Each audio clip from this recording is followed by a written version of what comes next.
you have to record it, right? And so, we're good to go. All right.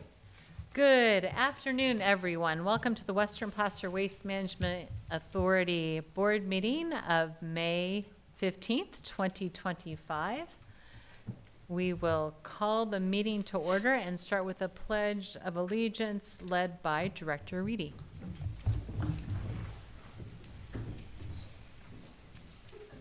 Salute pledge.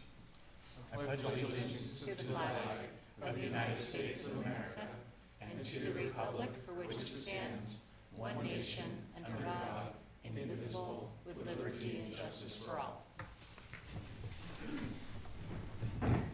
Thank you. All right, let's start with roll call, please. Thank you, Chair Gore. Director Halden. Here. Director Hadeschelt. Here. Director Landon. Here. Director Reedy. Here. Chair Gore. Here. And Emily, would you please read the statement of meeting procedures? Absolutely. Welcome to the Western Placer Waste Management Authority meeting of May 15th, 2025. Agendas are available on the table outside of this meeting room. If you are here to speak on a matter not on the agenda, you may do so during public comment. The board is not permitted to take action on items addressed under public comment. All items on the agenda will be open for the public to address before final action is taken. Accessibility information is provided on the meeting agenda. Please turn off or put in silent mode all cell phones and other electronic devices. Thank you for your participation. Thank you. Next, we'll have public comment. This is an opportunity for anyone who would like to address the board on an item that is not on the agenda. Anyone wish to address the board? All right, seeing none, we will close public comment and move to our announcements and information. We'll start with item 6A, which is our report from our general manager. Thank you, Chair Gore. I do have some updates for you. I was going to point out our new administrative fiscal officer. There he is. He's back. Oh, that's the tall man. This is almost Stephen. Like rival, right? I think a little taller than me, actually. So this is Stephen Fink. He's been on now for about 6 months, but this is his first board meeting. So thank you for coming. Welcome. Go over a few things. We had the ribbon cutting ceremony on April 22nd, which was a thank you all for attending. It was a very smooth event. I think it went well. Thank you, Emily, for really doing the work to put that together. We are the circular economy competition. Unfortunately, I wasn't there. I was in Hawaii, but it went very well. Thank you to Director Halden and Reedy for participating. We have had this year's winner was CRDC.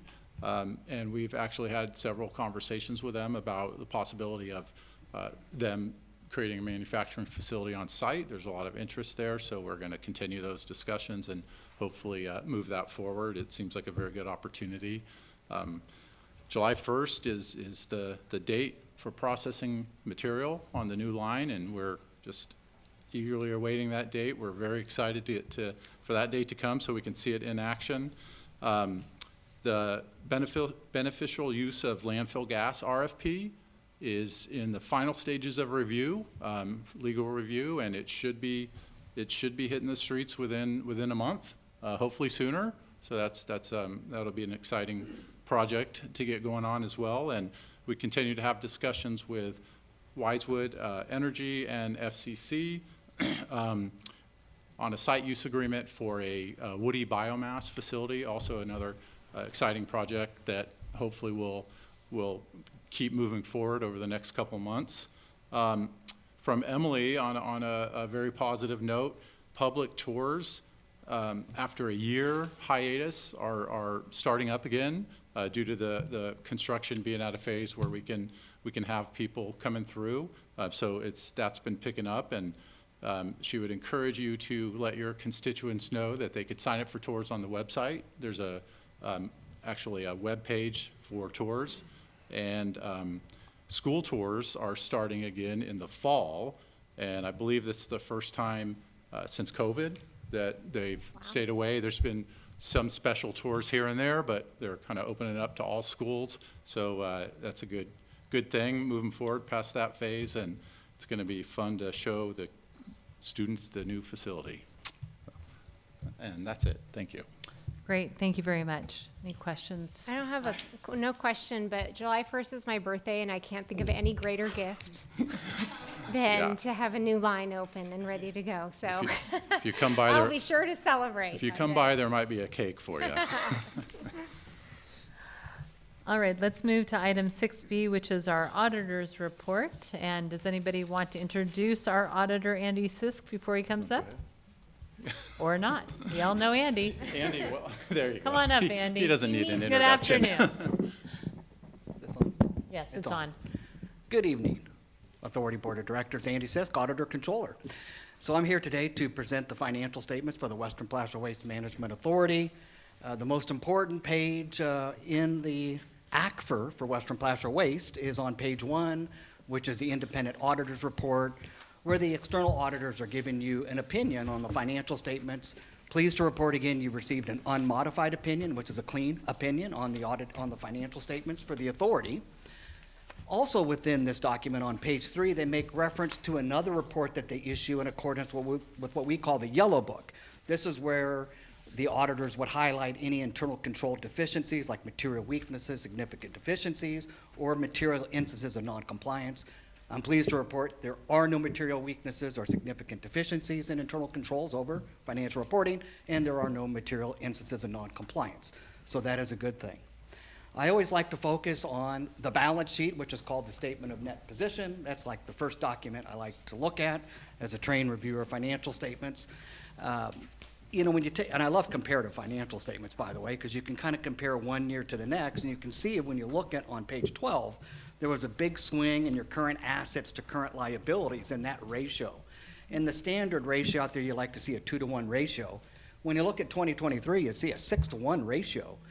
Compared to 2024 year end, it's 1.75 to 1. And so why was there that big decrease in current assets and current liabilities? Well, if you go to the MD&A, which is really a summary of the financial statements, that would tell you why your current assets and your current liabilities decreased. That is reflected on page 5 of the MD&A. And it talks about the statement of net position. It talks about why your liabilities increased because of the retention payable due to the construction in progress currently going on at the material recovery facility. Conversely, you had a decrease in prepaid assets because of the same construction, and now it's part of long-term assets. So again, I always like to tell board members, read the MD&A, because you should be able to get everything you want out of the MD&A. If you want to dig in deeper, sure, read the financial statements and the footnotes because they will also tell the story. Last but not least, I want to thank the authority staff that are working with my team to prepare what we call an ACFR. That would be Eric Otto and Becky Correa. I know you have a new AFOM and Stephen Fink. I'm sure Stephen will do an admirable job. But it has now been 10 straight years that the authority has received that Certificate of Excellence in Financial Reporting. Today I was at a presentation down in Sacramento, and one of my colleagues from another county asked, well, what's the benefit of doing an ACFR? Why don't just do basic financial statements? Well, the benefits are, one, you include a couple of sections that are what we call unaudited, and you would think that's a bad thing. But it's not, because you're really putting an introductory section in there. You got a transmittal letter that really can, where management really can talk about the operations of the authority without the stringent requirements of GAAP. And then more importantly, you got a statistical section that shows you trend analysis over 10 years, which again is unaudited, but I think it provides valuable information to readers. But lastly, the benefit is to the people that work very hard to put these financial statements together to get that award. They're very proud of the work they do. I think I say it all the time to our board, that what we do is non-sexy work. But boy, when you put a set of financial statements together, it's definitely a highlight for people that put them together. And personally, for me, as I was reflecting back, I have now prepared these financial statements, or been involved for 25 years. And I know I'm dating myself, but probably enough said. And I know when I talked to Scott last year, I said one of my first audits was out here, and I toured the MRF, and it's amazing how it's changed over 25 years. So with that, I'd be happy to answer any questions. Thank you, Andy. I appreciate that. And you know somebody enjoys what they're doing when they get excited about telling the story about financial numbers. But to that point, right, I mean, it really does paint the picture of what we're doing, what we've done. And so I appreciate your hard work. And it's really good news, especially in the transition, as we've been making these transitions and we've got all of this, we're spending a lot of money and we're spending a lot of bond money, and making sure that we're doing that all appropriately is terrific to know. So really appreciate your efforts.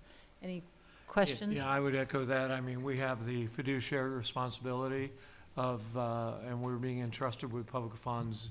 And to have that many years with this organization, I know, as Chair Gore remembers from her time at the City of Roseville, you know, we had finance guys who were like John Madden, you know, and but very, you know, very proud of the seal that comes on the front end of that audit. So thank you very much. You're welcome.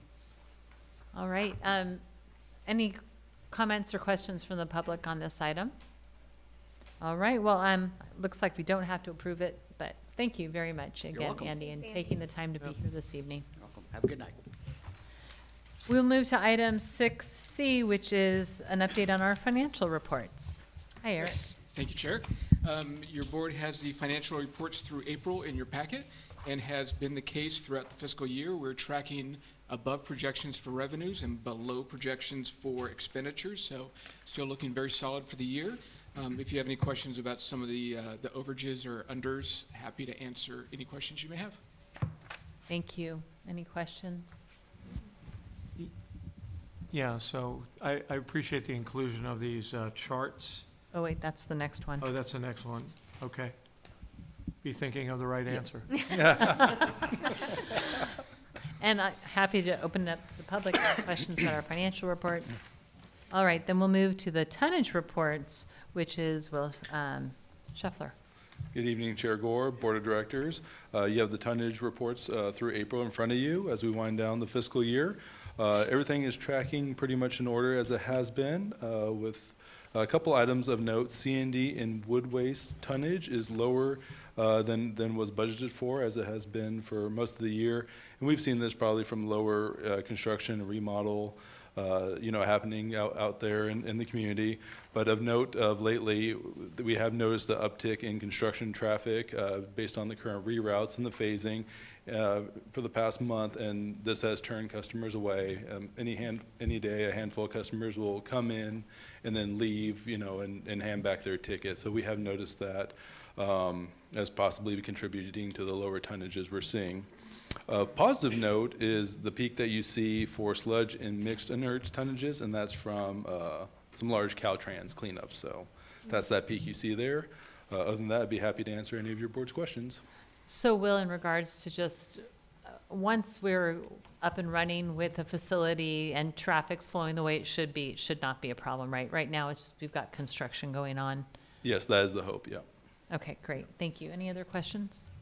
Will anticipated my questions. Oh, he did. Well, look at that. Nice job. Gold star. Thank you, Will. We'll move to item 6E, which is the facility projects update. Thank you, Chair, and good evening, Board. Running through our site facility projects in the MRF improvements, I'm going to skip to Phase 2. The construction of the ADA improvements remains on hold pending an updated cost estimate from FCC's contractor, but we have reviewed and updated design for that work, so there is progress there. FCC moved into the new maintenance building at the end of April. In the next item 6F, you'll receive an update on potential future uses of the old maintenance building, so look forward to that. Phase 3A, I'm going to kind of give you a up-to-date one. This was prepared obviously last week, but I have more up-to-date information. The equipment inside the MRF is fully installed in the building. Dry testing began on April 20th. For the rotation and interface of the equipment, we're about 80% commissioned, so that's more just the physical, just it moving and actually turning on. And then the shredders themselves are fully commissioned, and that includes FCC operational staff training.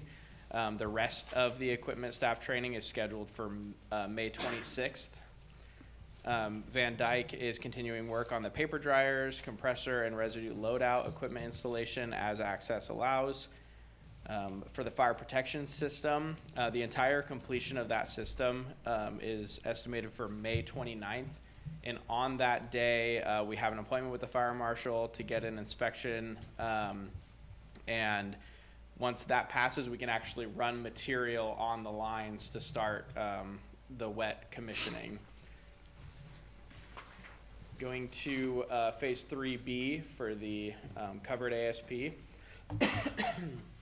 The organics conveyor is approximately 50% complete. The belts are being installed this week, and the cover and safety guards will be installed after that. The cast area construction is being completed where possible. Concrete has been demolished and subgrade has been backfilled where applicable.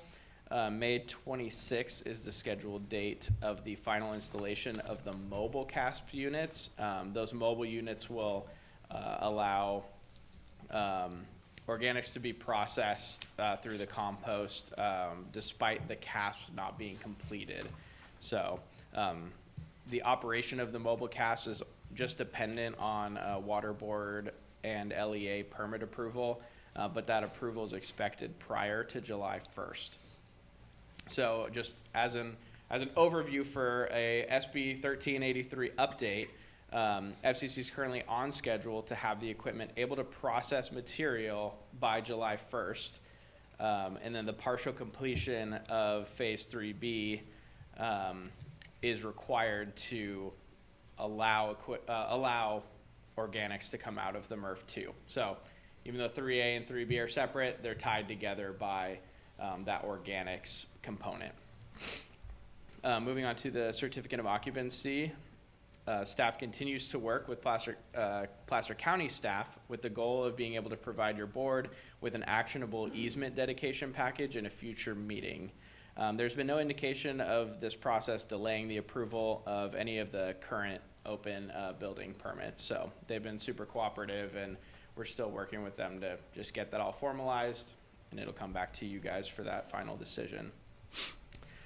For the SPWA compliance project, we do have the granular activated carbon filtration system running. We have had samples actually processed, analyzed, so we're just in that data gathering phase, and once we're complete there, we'll have a better idea of where we move forward to reach compliance for that organization. For the South Compost Pond odor update, FCC has began the implementation of various efforts. Seems the most effective is a product called OdorX. So they've been applying that multiple times since we first brought this update to your board. They've also proposed implementing a clear water filtration treatment process, but our staff haven't seen a reviewed proposal at this time, so we'll keep you updated. FCC's effort to reduce the odors have been mostly effective to date so far. If you notice that it was actually pleasant to walk in today. And that's all I have. If you have any questions, feel free. Thank you, Ryan. Questions? Yeah, sure, Gar. I apologize for not having caught this and asked this before the meeting. The South Placer Waste Water Authority Compliance Project, those are water quality samples, or what Yeah, is so that organization is actually our sewer discharge permit organization. So we send all of our landfill leachate and MRF sewer effluent into their treatment plants. So this is a project to reach compliance with their permits as they develop a little bit stricter guidelines around UVT especially. They're having some issues at the plant, and we're one of their main impacting factors. So it's a joint. What do those initials stand for? Ultraviolet transmission. So it's causing issues with their ultraviolet treatment at the end. And the results of the samples will come back June 1st, or do you have those back, or? So we have some. We're still working on others. What we're trying to determine right now, we did a pilot project last year called BioFiltro, and it was using a worm bed filtration system to attack a lot of the constituents. And this is just a straight activated carbon filter. And we're looking at both of the efficacies of each treatment option and trying to find that that most efficient cost for operation using maybe a balance of the two or just one or just the other. So there will be some analysis afterward. Thank you very much. And I do have one question with the certificate of occupancy, Yep. Ryan, because what you said is upon agreement between the two entities, it has to come before the board to approve the easement dedication. But that's not going to hold up, any approval by our board is not going to hold up the certificate of occupancy, correct? Or will it? Because we need to have the certificate of occupancy, and we're talking, Yeah, it's not 100% clear, but we're working to kind of try and untie the easement issue from the building permits and maybe associate them with more, what would be more accurately needing an easement Yes, okay. approval. So we are working through that process, trying to separate those two issues so that yeah.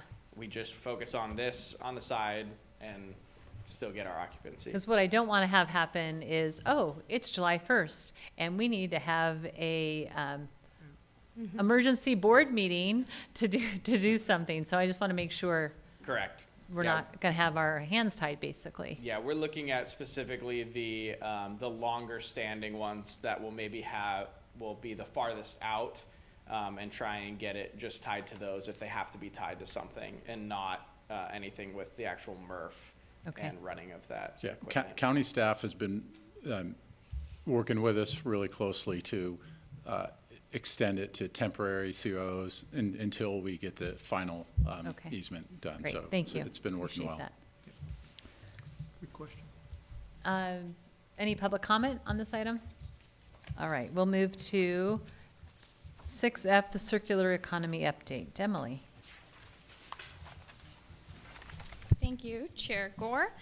So tonight for your board, I have just an informational item sharing some updates on the circular economy efforts at the WATMA for you all.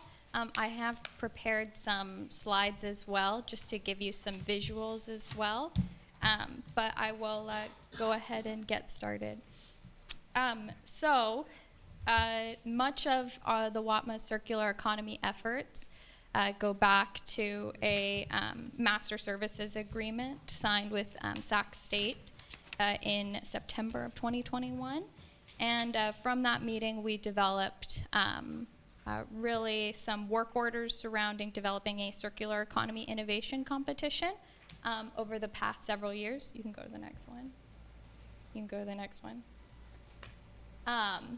So obviously, one of the great benefits of having a mixed waste materials recovery facility here is that we're able to market traditional recyclables, so we can pull out items that everyone assumes are recyclable, but we can also pull out items that many people may not assume are recyclable or are not collected in traditional curbside recycling programs.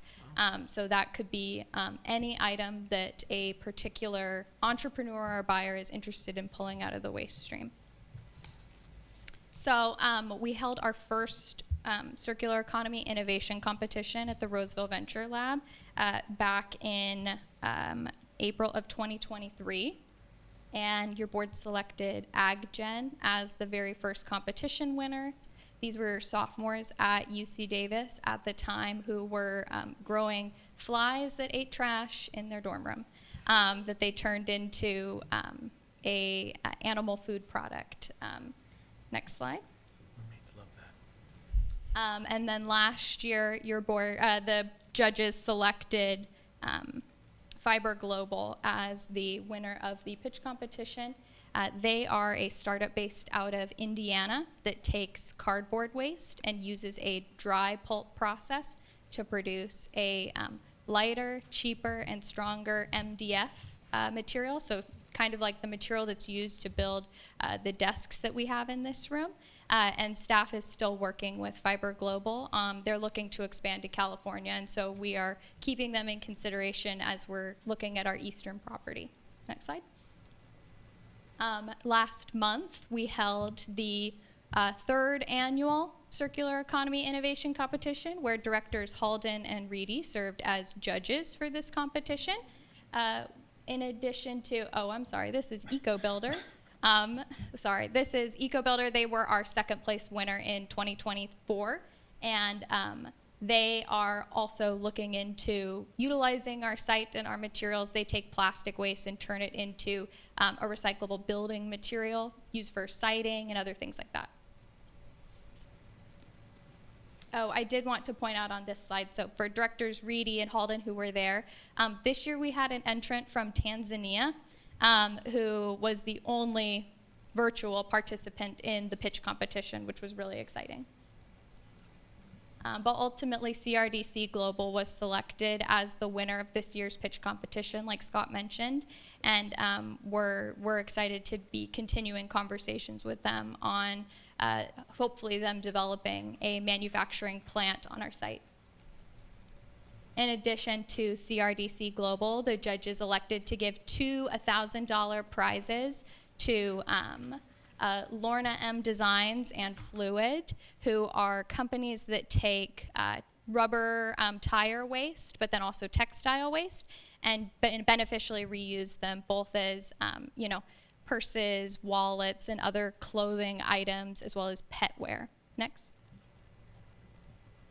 So that's a little bit of an update on our circular economy competition. I did want to sort of give a little bit more about the WATMA Innovation Lab, which was the second work order that your board approved last October. So by developing the WATMA Innovation Lab, that really went back to, these photos are from November of 2023. We had some leadership from Sac State and Sierra College that came working on projects related to the Placer Center, which is coming to our neighborhood here in the Sunset area.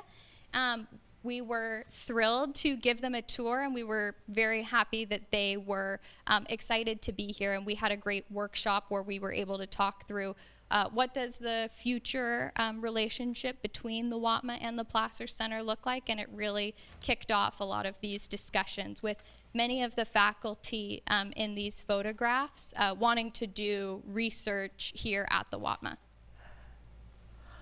Then in May of last year, WATMA staff participated in the Placer Center's academic clusters planning presentations for the university, where they introduced the College of Sustainable Development at the Placer Center, which is where Sac State is hoping that there will be a circular economy related degree program at that university. Thanks. Additionally, and through these discussions, we've really honed in on what a lot of the possibilities are for developing a real research pipeline to come up with some tangible solutions. One of those being SB 54, which is a law that was passed a few years ago. It's related to plastics packaging prevention. There's going to be a lot of available grant funding that come from that. And so Sac State and WATMA are working together on hopefully submitting, as soon as that grant funding is available, submitting for some proposals together. Next.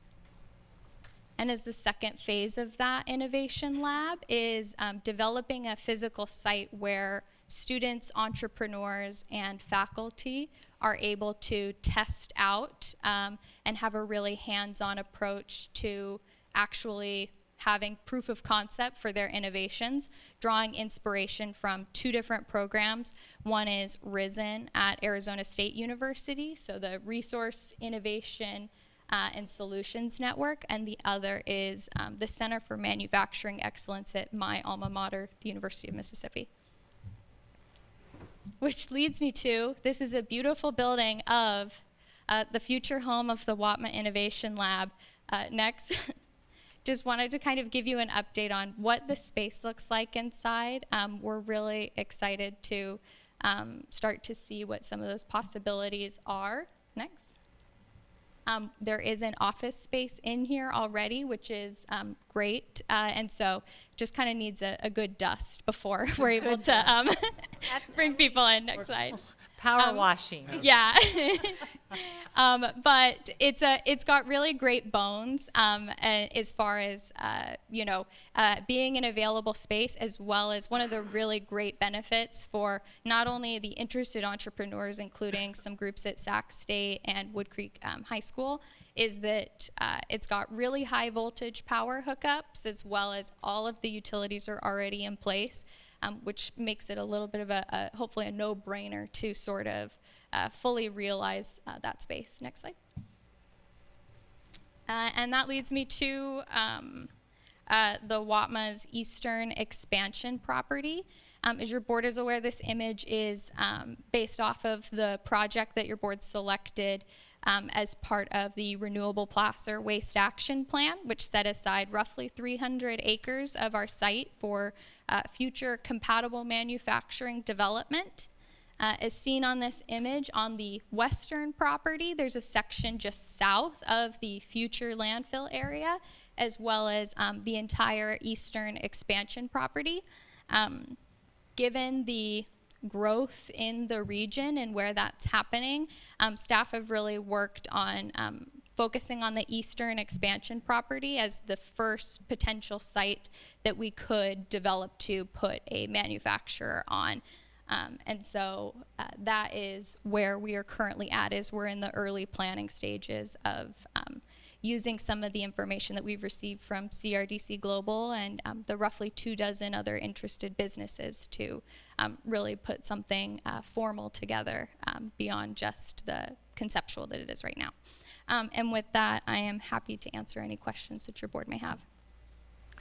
Thank you, Emily. Questions from the board? No, but that's all really great, exciting stuff. I mean, I'm all about like seeing the potential in a building that looks like it's, horrible. So I'm really excited to see what happens with that. Chair, can we see the last slide? So the yellow areas, is that phase 1? That's, yeah, so the yellow areas, those are the total areas that your board has set aside as future space. Okay. Phase 1, or what we would recommend that we look at in the future, and that'll be an item we'll bring back to your board at a future meeting. Just given the logistics of the region and some of the conversations we've had with Buzz Oats, who's developing to our east as well, is the easternmost property is going to be most likely the only feasible place to develop within the next 10 to 20 years or so. I just want to make sure I've got my geography right. So it looks like there's one on Fitiment and Sunset. Correct. Which is where we did the regional Yes. safety center. Is that the use there? I mean, because it doesn't take the whole property up. No, it does not, and you're right that the Regional Public Safety Training Center that your board agreed to a sale for would be on that western side, just south of the landfill. Thanks. Emily, I do have a question. So the Innovation Center and the cleanup and the work that has to be done there, is there funds in this upcoming budget to do that, and what's that cost? Mr. Otto. Yes, Chair Gore, we did allocate some money in the budget for your board's consideration tonight. And if you flip to that page, I believe it's 200,000 is what we allocated in there. Let's confirm that number.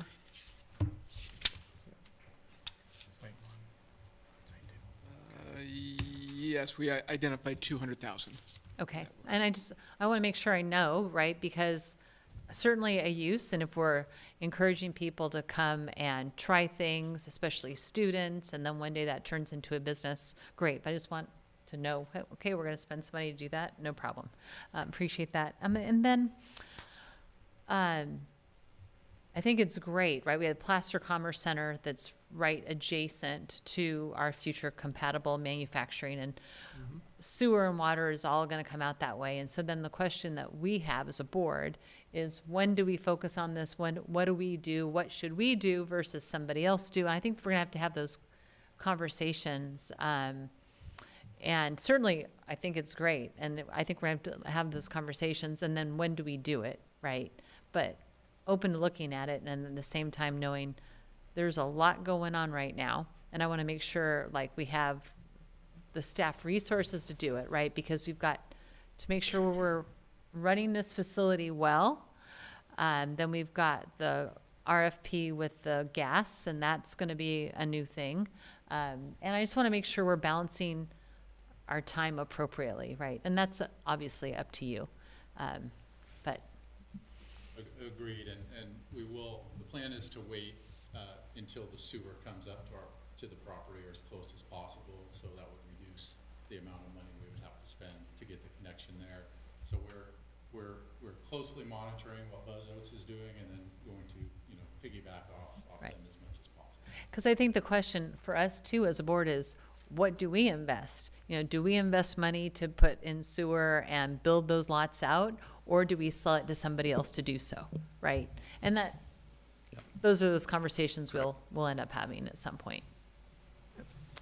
Okay, great. Thank you very much. Appreciate that, Emily. And we will move to the consent agenda, which is item 7A.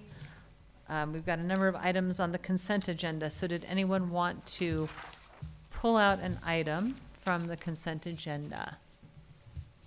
Anybody in the public like to remove an item from the consent agenda? All right, then seeing none. Madam Chair, I'll move approval of the item 7, the consent agenda. Second. All right, we have a motion by Director Halden, second by Director Reedy, and let's just do a roll call. I don't know if there's any budget things, so let's just do that. Director Reedy, Yes. Director Halden, Yes. Director Haddishelt, Yes. Director Landon, Yes. Chair Gore. Yes. Great, thank you. Motion carries. And now we get to talk budget. Action item 8A, the fiscal year 2025-26 preliminary budgets. Thank you, Chair Gore. Tonight, staff are recommending that your board approve the fiscal year 25-26 preliminary budgets for the operating fund, closure post-closure fund, self-insurance fund, and the odor management fund.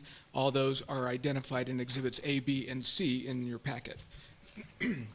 The attached preliminary budgets are based on the current estimates of the 24-25 fiscal year revenues and expenditures to date, essentially through April, and are based on the framework in the financial forecast. We maintain a 25-year financial forecast. A 5-year snapshot is presented for your board this evening. So we're constantly looking into the future and planning into the future, and then basing the annual budgets based on that forecast. Several of the key metrics that we use that always play into that budgeting process are denoted in the memo. The first one, obviously the big one, is the tipping fee structure. That's where we generate probably well north of 95-96% of our annual revenues. And as you will likely recall, back at the March meeting, your board did approve a rate increase that will take effect July 1. It's nominally a 2.5% rate increase across the board, and we predict that that will generate about $1.25 million in additional revenues. The next big one is the tonnages. I mean, that's how we're making our money, is the material that comes through the door.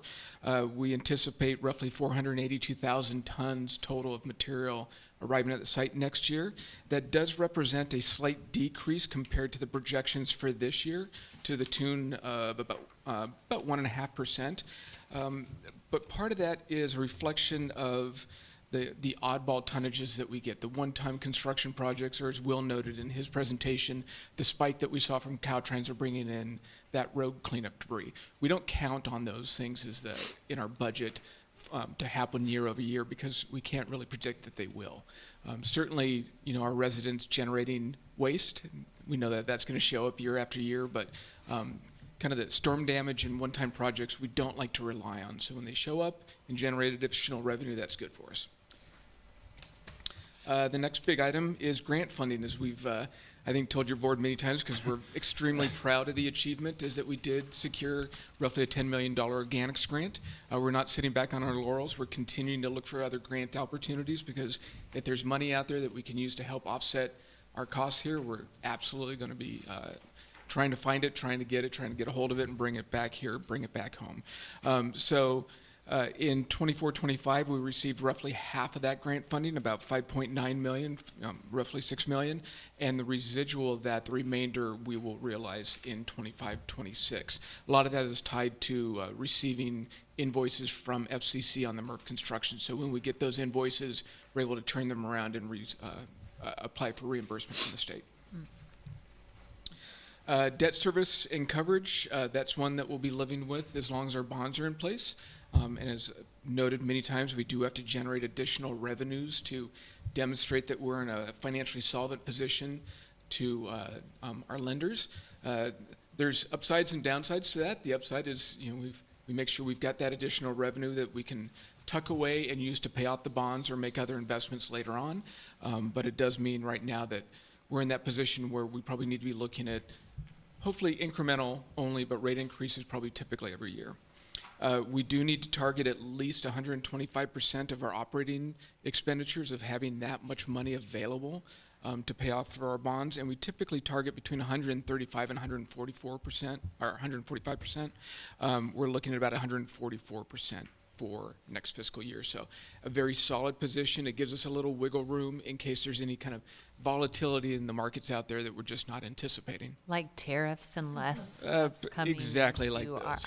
I was just sitting there thinking, wow, if we actually have a reduction in product coming to the United States and into our businesses, it will change. I mean, it's already changing people's purchasing habits right now. Absolutely. What will happen in the future? And I appreciate you noting that, because it is an exercise that staff have been working on to look at what could be those impacts of the tariffs, what could be the impacts on the overall economy if we start to slip into a recession mode. And so looking at recession-proofing our budget.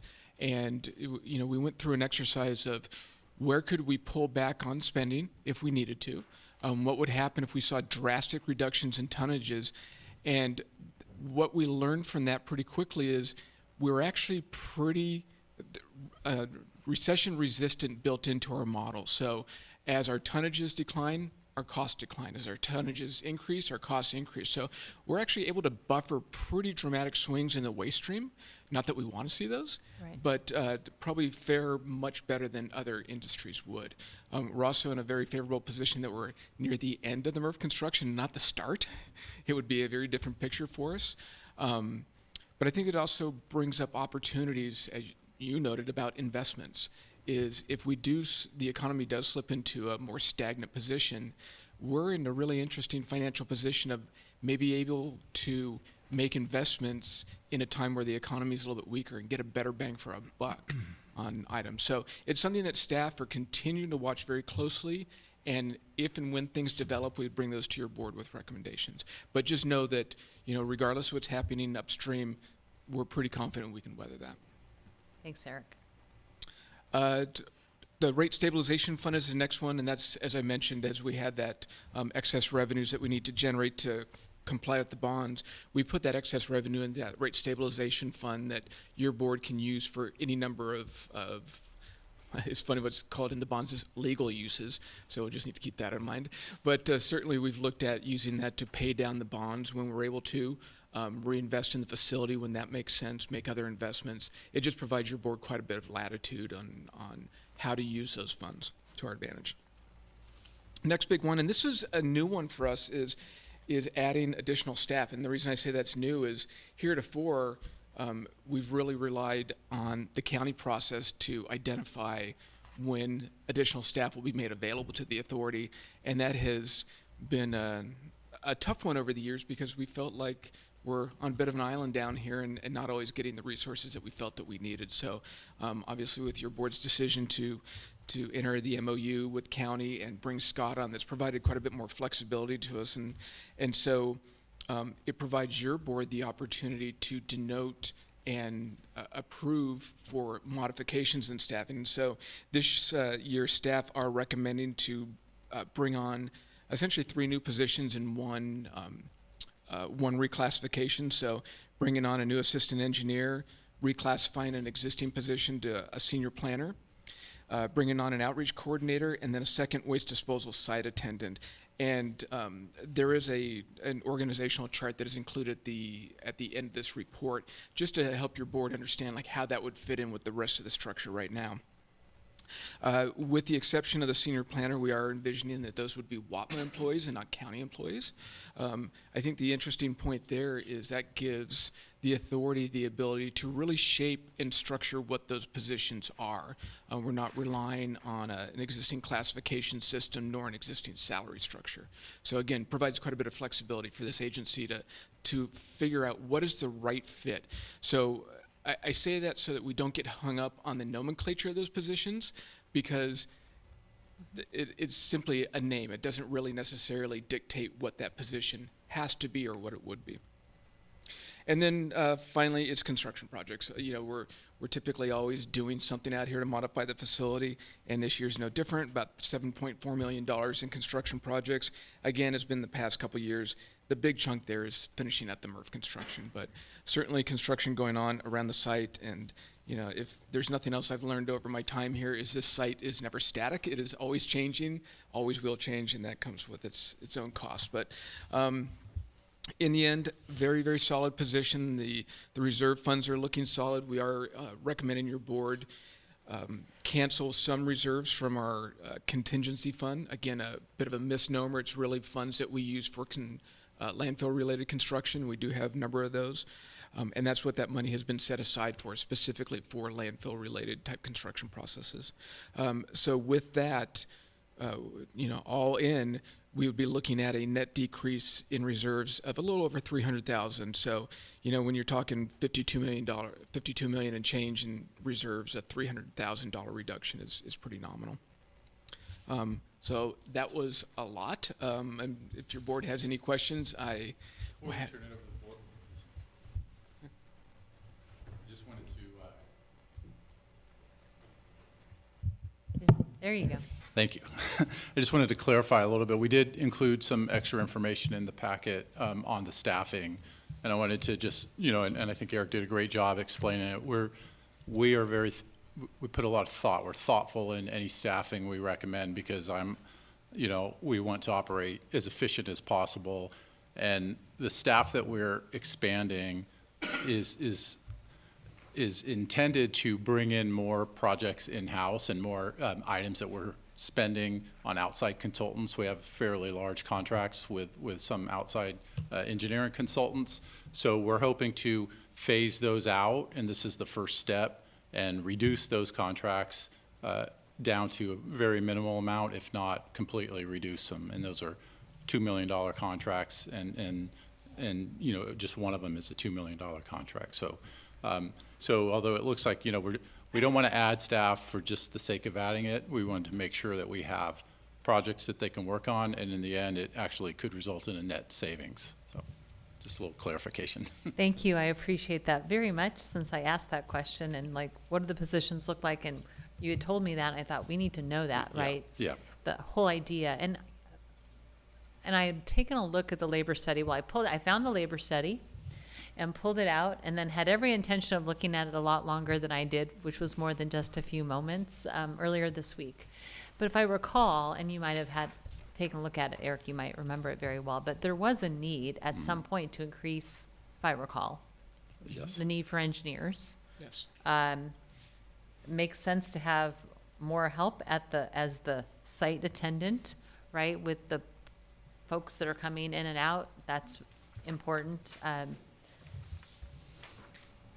So I appreciate you sharing that. Really, the idea is to reduce the reliance on some of these contracts to allow us to do a better job in-house, because we can't always rely on contractors as well as we can our own folks.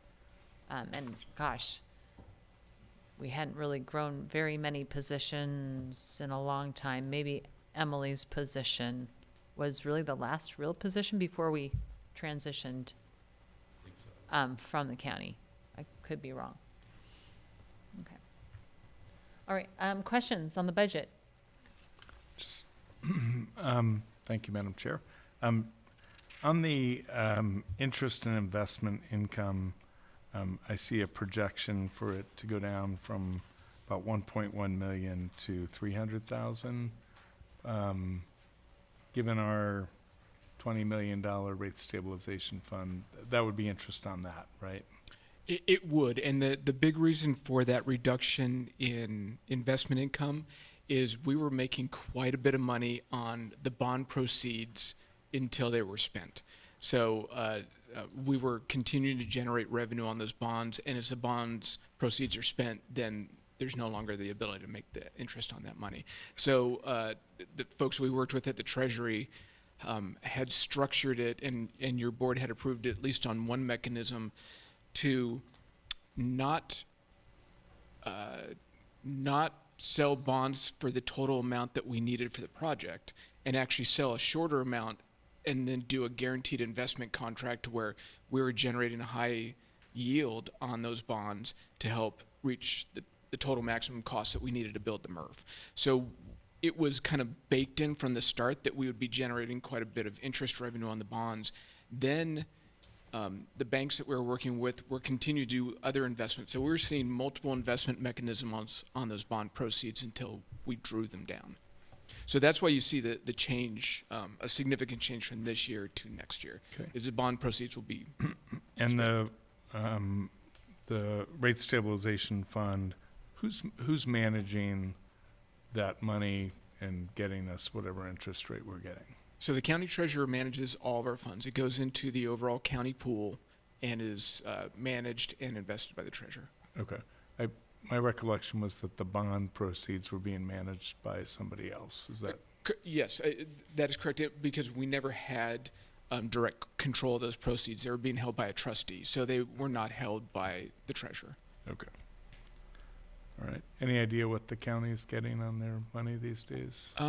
Not with any great level of accuracy, but I think the last time I tried to modify the budget to reflect what the actuals were, it was high 2s, maybe low 3s, Okay. 3%. So it typically is in that 1.5% to 3% range. I think the county and I think probably most government agencies take a very conservative look in their management of their funds. That's not to say that, and you had that suggestion at a previous meeting that we work with the treasurer and see if there's opportunities for other investment mechanisms to generate higher yields on some of our monies. Okay. All right. Thank you. Other questions? I just want to follow up on so in the investment income, there are two things: interest, investment income, and bond-related interest income. Which is which? What's in which of those two lines? Where is that? Just so I know. It's on page 36. 36. 42010. Oh. It'd be page 36 of the packet. Yes, Exhibit A. and I am seeing that, and I want to make sure that I don't have an error in because it would suggest, based on that it was completely counter to what my explanation just was, which I don't believe is the case. So I do believe I probably had that flipped. Actually, let me go back to sorry, bear with me. The financial report that is earlier in your packet.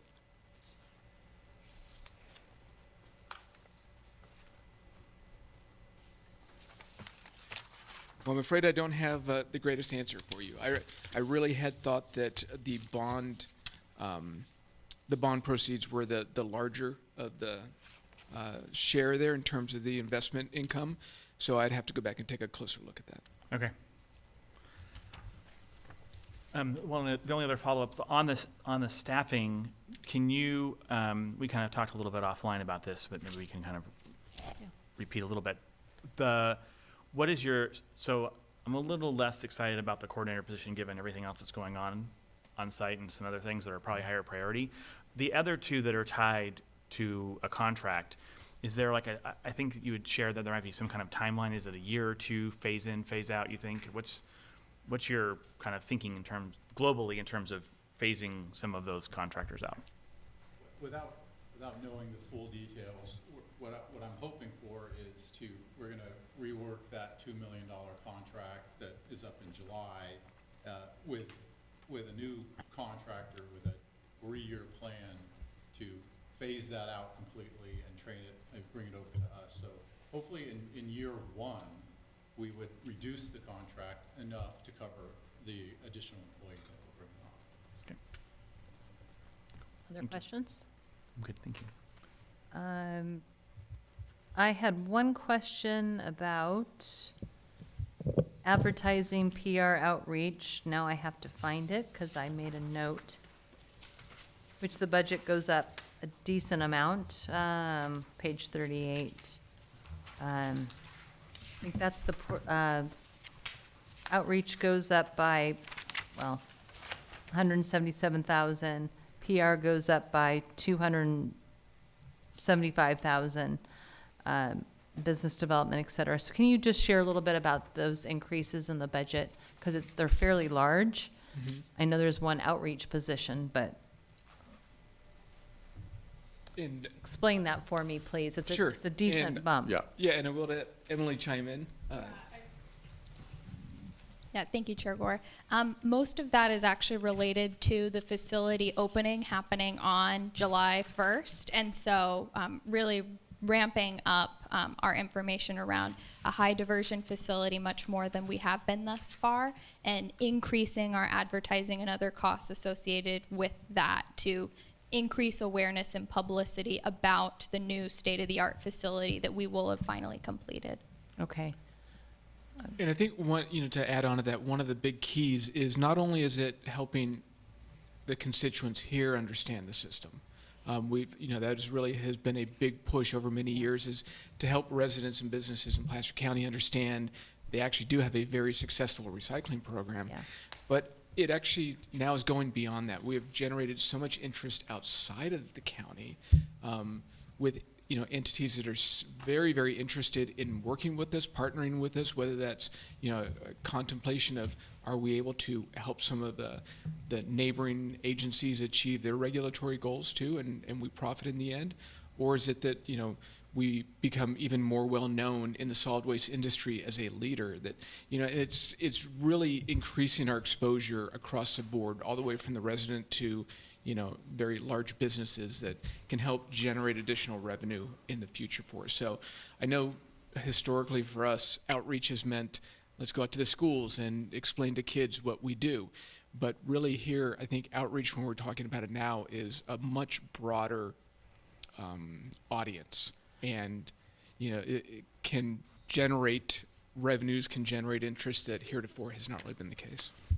Well, and to the point of, as we have more and more residences and businesses that are not from this area, and they expect to see, oh, I need to have 3 bins. Like, no, you don't. And, I'm always telling people, look, I get to throw it away in 1 bin. And right, but it's really important that we actually let people know that we are recycling, and we're doing exactly what the state has asked us to do, but we're just doing it differently. And it's really important for folks to understand that. John, did you have a? I was just going to follow up. Is the outreach coordinator in 51010 wages and salaries, or is it in that outreach line item? It would be in the wages and salaries. Okay. So I have a little discomfort with the volume, the dollar amount going up there. Business development, I think I'm totally fine with, because I think that's very correlated to some of the East property and some of the other growth things. The amount bump in outreach and public relations, I'm a little more reserved about, because I'm not clear that what we're doing, what we need to do, justifies that much more money from ratepayers. If I could add some clarification as well. Because this budgeting process is new to me, being here, this is my first year going through it. So the preliminary budget versus the final is a little different than I'm used to, where the final would be brought in the June meeting for the fiscal year starting in July. So I think what this does is this gives us a framework where we're not going to have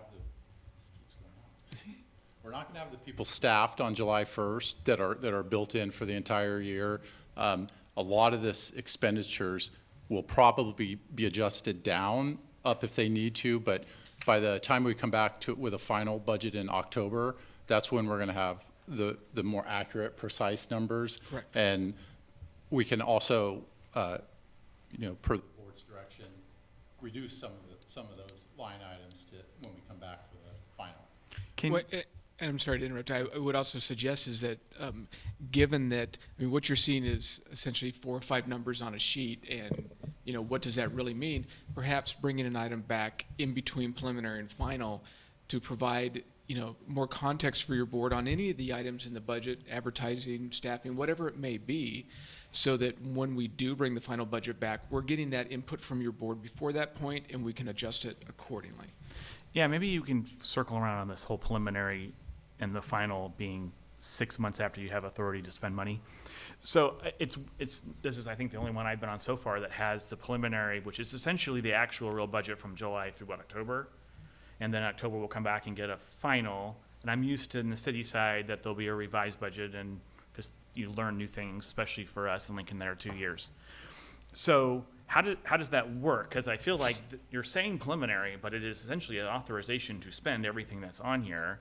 And if we're about the thing and, you know, going online in July or August or whenever we want to have the big whatever, you've already spent it by the time you get to October. So walk me through why we do a budget the way we do with this preliminary thing in May, and then that's authority to spend July through October, and then October we're going to revise it versus something more traditional, whereas we approve a budget for July 1st, and then we may have some revisions in December, January after you've gotten a look at it and say, hey, we got to adjust some things. What's the thinking behind like the way we're doing it versus some of those others? Well, and at the risk of using an explanation that I absolutely hate anybody ever saying to me, of like, well, that's how we've always done it. Well, yeah, Yeah, I had a feeling you were going to say that, that's all right. That's the But explanation. essentially, there's a bit of a historical precedent, and I want to say probably 10, 12 years ago, our administrative officer told me, Eric, you don't need to do a preliminary budget anymore. You can just do a final budget. And at that point, I kind of liked the structure here, because what it did is it gave staff the ability to present something to your board, which was a snapshot of where we think we're at this point in the fiscal year, where we think we're going to be for next fiscal year, realizing that we don't have all of our costs, we don't have all of our revenues in, the tonnages, we don't know everything. And so we're making a bit of a prediction, and at least getting spending authority. So July 1, if we send an invoice up to the auditor, we know that our contractor is going to get paid. They're going to cut a check. That's really the big thing, is making sure that there's a certain level of spending authority. And then coming back September, October, once the fiscal year is closed, once everything's dialed in and we know what all the expenditures, all the revenues were, any new information that we've gathered, we're able to refine our tonnage projections and bring something back to your board that is just essentially a tweak. So it's not that dissimilar from what you've said, where a board or a council may approve a budget and then make some adjustments afterwards. It's really very similar to that, because you're right. While it's preliminary, it does provide us the spending authority that's identified here in this budget. And then essentially in October, we're coming back and making those tweaks on what we think is going to happen based on the last couple months of this fiscal year. Okay. So from at least my point of view, and see what my compatriots here think on this, I would like to see some more detail around these advertising bumps and what's actually in those things, and whether that means putting them at 24 levels until you come and we want to approve them, or we'll approve it at this with the understanding that we're not going to see all these funds gone by the time the final comes in September, October. One way or the other, I'd feel more comfortable having a little bit more context around such a big jump in that area. And I assume you have the outreach coordinator, whether or not we do that, and when we do that, it's the labor to execute some of that is probably tied to some of those dollars. And so some of that explanation would be helpful for me, at least, before we send the invoice to the Treasury. Sure, no, absolutely, and we'd be absolutely happy to do that. And happy to receive any kind of feedback from your board on if you want to see a change in how the budgeting process works. We've been talking internally, is there a better way to present the budget to your board that isn't just, pages and pages of numbers, more of a narrative? is there a different timing? Is it, because ultimately this is a tool for your board to make sure that we're, on a good, solid financial path year to year, and it's simply a roadmap. So if we say that, yeah, this is the roadmap that has worked to this point, it doesn't mean it always has to be this way. So if there's feedback, and if it's that, let's talk about doing budget workshops and then having a final budget in June. Is that what something, or your board says, what I'd really like to do is X, Y, and Z. So if your board has feedback, whether it's tonight, whether it's following, let Scott and I know, and, No, and I'm totally open to any go of that. ahead. Bill, you going to say something? Yeah, I mean, kind of with Director Reedy here, and I'm just wondering, I mean, what we do at the City of Rockland, we adopt a budget in June, and then the city manager brings it back in like November with what we call a revised budget, or like in February, whenever she feels like she needs to bring a revision to us. It almost seems like that's what we're doing in October, is we're revising the budget. Yeah. So, and, so I mean, I'd like to see more detail before, or we could pull out things that we need more detail on and approve the rest of the budget. But I'd like to get our interest income straight, because I don't think those numbers are right either. So, I don't know if we want to just bring this preliminary budget back next month with some more detail and put it off tonight. But yeah, I'm not comfortable. I need more need more information, I think, before moving forward with this. Chair, And the way I look at it is, I mean, if we're increasing spending a lot, there's a cost to that. It's our rates are paying for that. So just want to make sure that we're doing it. It would in the budget. One thing. I mean, I can eyeball it, but it'd be great if we had like percentage increases in every one of these categories. That was my note, because I have to 'Cause- dial down 'cause- really hard Yeah. to Yeah. look at every single one, to know where the increases and the decreases are. Like, Yeah. helpful to really see that at a Yeah. glance. Yeah. I like the idea, just preliminarily, where the clock's already passed for this year, of the budget workshop idea and a final thing in June and a revised in the fall. Yeah. I like that framework. I do too. Yeah. And also gives us an opportunity to kind of go through into those details, and we can daylight things for you before you get to the one where you kind of need us to approve it, because the Yeah. year's around the corner. There's something for us to consider as we go around to the new year and think about 26, 27. But Yeah. I like that model I do too. initially. Yeah, I agree. Bruce? Chair Gore, I want to make sure I understand this, and let's go to page 38 and go to the advertising stuff, and let me point out something I just caught with my eye. At the top, it shows 22, 23 final budget. Should that be 24, 25 final budget? Yes, it should. I apologize for Yeah, that. okay. Yes. All right, I just wanted to make sure I was working, because the previous pages said that. So what you do in the middle column is an estimate of what you think that budget's going to be. And then the first column is really what the costs are, correct?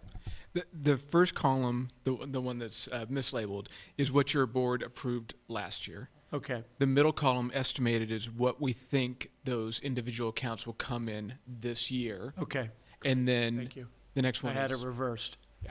Because when I put a budget together for my group, I say, here's where I go and I solicit the costs from the consultants, and I put it together, and then sometimes things intervene during the year. Costs are lower, costs are higher. So I just want to make sure I was understanding how this was structured. So thank you. That was the focus of my question. Let me do this. Any other questions right now on this proposed budget? Listen, I want to open it up to the public on any questions that anybody has, or any input that any of you have on the budget. Make sure I do that. And then let's bring it back and have a conversation. Like I like the idea of workshop, approve the budget, and then and then truing it up, like after 3 months. It makes sense, right? Because things do change, and it allows you to do that. But I do think a budget workshop first with the board before we get to this part is helpful, because now we're asking questions. And so I think we've raised a couple of questions. And so then the question I think for our board is, do we want to approve it now, or do we want to wait until next month to approve and have staff come back with some answers, et cetera, and just some more clarity that allows us to then make a final decision? Because we're okay, what's your need? I mean, we're okay if we were to wait until the June meeting to make a final budget decision, or do you need some other direction prior to then? No, I think we would be fine with bringing it back in June, but realizing that we would need at that point to get your board to approve it in June, so that come July 1, we had that spending authority. So, if there are, questions at this point, I think in between, if your board elects not to move forward with the preliminary budget tonight, certainly your discretion.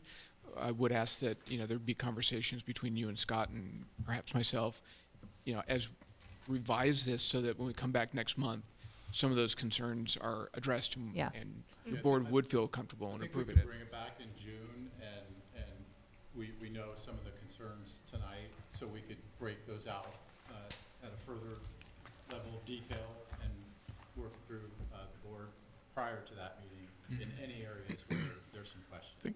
I think, bring it back in June is a good idea, but I think for the five of us to maybe send Scott any concerns so that, dig deeper so that we can have him address those things, and, then as a board, we can adjust the things that we think need to be adjusted. Yeah. Well, I think your workshop idea is a great idea. I know when we adopt our budget, that's the budget, right? Throughout the year, we get quarterly updates on the budget, but we never go back. At least it doesn't feel like we go back and adjust the budget. Maybe an amendment here and Yeah. there. Well, we, an amendment. Well, we authorize categories for expenditures. Yeah, And there might be some shifts because we have strategic funds that there might be a recommendation. Maybe sales tax is higher or lower, and Yeah. you want to park more in a strategic fund. But the overall framework of the budget is the budget. Yeah, yeah. Categories are the categories, right? So, that's just my comments. Well, I think that's a great idea. We can give additional feedback. I think that's helpful for us. And then when we look at actually doing the budget next year, this is hard to read. And I think that we've got to, maybe we look at what other groups do, like this has served us well all these years, right? But it's hard to read. And I'm like, how much is the budget going up? Wait, how much are we increasing? What are we decreasing percentage-wise? It's a little bit challenging. I think your narrative is great, really helpful. I understood it. But then I'm looking at the numbers, I'm like, having to go back, and so I think that, I remember, gosh, when I was on the city council and Susan Rohan said, we need to make this budget more readable. And she was right, because it was really hard to read. And it's a city budget and it's flipping huge, right? But staff was able to figure out a way to help it, because it's not just for us, but people need to see how we're spending our dollars, right? And we want to make it easier for everyone to interpret how we're using those dollars, whether it's us, our member staff, and the public. So that'll be something you don't have to do it this time, next time. Would you be comfortable if we adopted the preliminary budget? Why not? Oh, sorry. I just think there's a lot of work needs to be done. And how do we do that so that it's transparent and it's a short period of time, right? When are we back here? Well, it would be About a month. June. June 8th? Yeah, so Yeah. June 8th, right? honestly, for our internal timing, it's about a week and a half to get this tightened up and turned around. Yeah. 'Cause You know, we're once later- all the pieces, because we're we start later in meeting the with month. the member We're just agency seeing- staff, yeah. and any kind of large tinkering is about a week and a half. Well, Now, I don't know it's if there's doable. I don't know if there's a whole lot. There's a couple Yeah, of just a few items. We talked about advertising. We want to see that. There is the interest issue. We want to see that. Maybe some percentages. I don't know if there's a whole lot that we're asking to have them do. Well, I think to Bill's thing is we just kind of give ourselves a week to get feedback to them or in questions, and if need be, you can have some one-on-ones to sort out individual questions, and then those that are kind of collective, make sure they're on a presentation in June so we feel comfortable moving forward. And that gives you enough time. If we can get any of our questions to you within a week, that gives you plenty of time to do any information gathering and prep it for a June meeting, right? I believe so. Yeah, I think that's very reasonable. Okay. And then you have to notice it, so, right, so we're, Right. an eighth meeting, we're working back to right before Memorial Day, right? Right, exactly. So it isn't, we don't have a true month between this and next meeting. Right. Because we do issue it a week beforehand. And so it is a bit of a compressed time frame, but if that's something that makes your board feel more comfortable with something as significant as a budget, then we'll make it happen. I think looks like there's agreement that we would like to have you do that. Yeah. Yep. Okay. And I appreciate your willingness to want to make sure that our team has enough time. But Yeah. thank you. I mean, you've done a really, really good job. But I think as we're making changes, now's the time to make changes, right? So I really appreciate that. So what we will do, I think, is we'll table it for now, and then we'll bring it back to the next meeting. Yeah, and, Yeah. you know, you've got current years. Can you look back? How far back can you look I think I can. to create some trend lines? Oh, I can go back probably to about 2006. Pretty. Well, I don't, That's I a don't little think. far. I That's don't- a long trend. Yeah, no, so, what else is there? Okay, I mean, if you went back 5 years, would that coincide with really the change to the MRF and different, you know? Actually, the change is coming now. Now, yeah. So the change is just now coming. I think things pretty much have been fairly stable and the same up until this year. Like staffing hasn't changed a lot over the last 5 years, Okay. 6 years. Right. It's been, other than investing in the facilities and the bond, it's really been am I correct in that sort of like things have been fairly Pretty stable. stable? Pretty stable. I think it's certainly in your kind of the day-to-day operations, in terms of if you look at the impact of construction projects, that always kind of throws, a little bit of volatility in Yeah. there. But if you look at just the operating fund of, what do we do day in and day out? Yeah, it's probably a pretty fair stable. assessment, relatively stable. Right, and it'll look different in the next couple of years as we're doing so much more. Oh, absolutely. Yeah, so we Uh, probably don't necessarily need it, yeah. I'm good? Thank you. All right, well, I appreciate the hard work and the robust conversation. All right, So the action is to. we will move this move it item forward. until the next board meeting with some updates. Do we need a motion? Or? I don't think we need a do we need a No, motion? you wouldn't. You Okay. gave Alright. direction by consensus, so we're fine just moving to the next. There we go. All right, thank you. Look at us. So next, we're going to move to closed session, and we'll have council report. Yes, doing- so we are going into closed session to discuss a matter related to anticipated litigation. The agency received a letter from Emerging Acquisitions LLC, doing business as bulk handling systems related that contained a legitimate threat of litigation. So we're going into closed session to discuss that. Okay.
And turn back the video on. Yes, we're good. All right, we are back from closed session, and I will have council report out, please.